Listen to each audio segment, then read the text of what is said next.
Mr. Speaker, I move for the consideration on second reading of Committee Report 758 on House Bill 6475. And could the Secretary General be directed to read the title of said measure? So moved, Mr. Speaker. The Secretary General is hereby directed to read the title of House Bill 6475 under Committee Report 758 for consideration on second reading. House Bill number 6475, an act providing for the basic law for the Bangsamoro and abolishing the autonomous region in Muslim Mindanao, repealing for the purpose of Public Act number 9054, entitled an act to strengthen and expand the Organic Act for the autonomous region in Muslim Mindanao, and Republic Act number 6734, entitled an act providing for an Organic Act for the autonomous region in Muslim Mindanao and for other purposes. Majority Leader. Mr. Speaker, next to deliver her sponsorship speech is the chairperson of the Special Committee on Peace, Reconciliation and Unity, the Honorable Ruby M. Sahali of the Lone District of Tawi-Tawi. I move that she be recognized. Representative Ruby Sahali from the Lone District of Tawi-Tawi is recognized to sponsor House Bill 6475.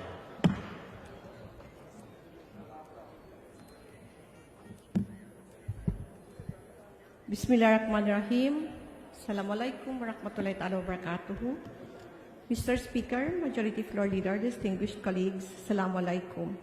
I rise before you today as Chairman of the Special Committee on Peace, Reconciliation and Unity, as a Bangsamoro woman, as a representative of the people of Tawi-Tawi, to sponsor the passage of House Bill number 6475, Committee Report 758, otherwise known as the Bangsamoro Basic Law.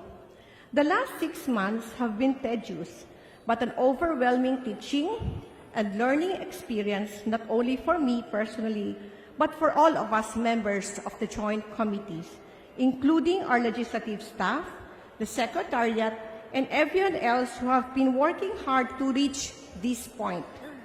Despite our busy schedules in our respective districts and legislative work, we have journeyed far and wide during the public consultations to be with the people on the ground, to listen to their aspirations and sentiments, to answer questions and address their fear.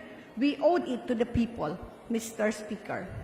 It is both a teaching and a learning journey because as we teach ourselves and each other on how to refine the Bangsamoro Basic Law Bill, we learn to be patient and respectful of each other's opinions and sentiments.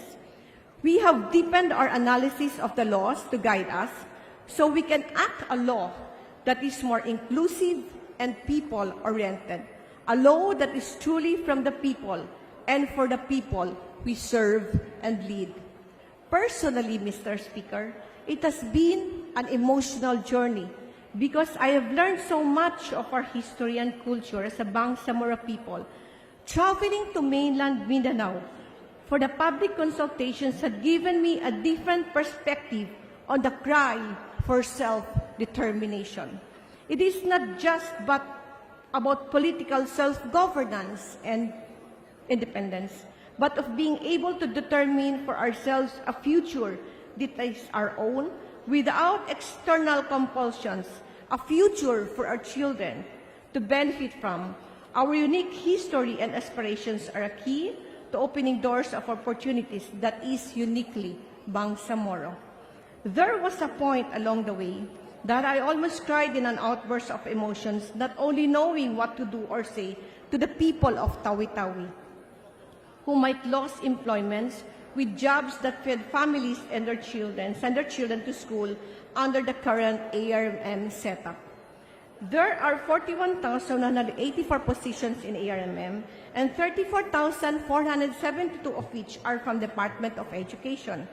Teaching and non-teaching personnel, fear can be overwhelming too.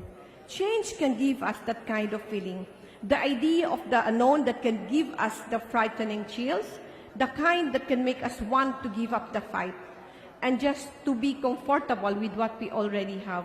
Magsandal na sadya kita, bang uno na aun kato. Magtiis na lang tayo kung anong meron sa atin. Forgetting that our forefathers before us fought hard for a dream, the kind that makes us hopeful today. We felt that the people's pulse, Mr. Speaker, both the Bangsamoro and the non-Bangsamoro, they all want peace. They all want conflict in Mindanao resolved, and they all want Congress to pass this law the soonest. Mr. Speaker, I am convinced that resolving these issues is just a matter of will.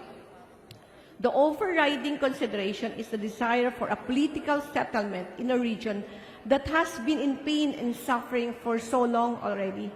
We as legislators cannot allow the peace process to default back into uncertainty and chaos merely because of technicalities.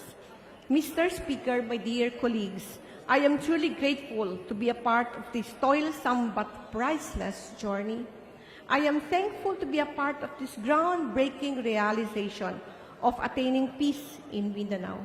I am confident that when history will come to judge us for what we are doing now, we will be long remembered for taking a valiant stand to fight for the legacy of our forebears and the future of our children. Now we are at the crossroads of our legislative journey. As the proposal bill is now in the hands of Congress, before you make your final stance, let me appeal to you to remember the historical injustices that the Bangsamoro people have endured throughout the century. Injustices which have subjugated our religion and our culture. Injustices which have stunted our economic and social growth. Injustices which have cost countless innocent lives. Injustices which have obviously fueled the rise of a new breed of radicalism. My dear colleagues, a vote for the Bangsamoro bill is not only a vote for the Bangsamoro people. It is a vote for the entire nation, a vote for the Filipino people, regardless of religion, culture, and political persuasion. In passing this bill, it will be an affirmative action to correct centuries of neglect and injustices on our people in Mindanao. The success of the Bangsamoro is the success of the Filipino people because we, the Bangsamoro people, are indispensable part of our national identity. Those who say that the bill caters to regionalism and favors only a small segment of the Filipino society have a myopic view of our common heritage. Cultural distinction has been the hallmark of our national identity since time immemorial.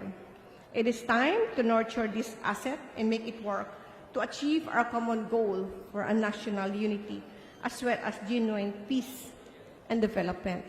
This is the kind of legacy that we would want to be bequeath our children, Mr. Speaker, and our dear colleagues, so that our nation will continue to endure until the end of time. Magkaisa po tayo sa kapayapaan.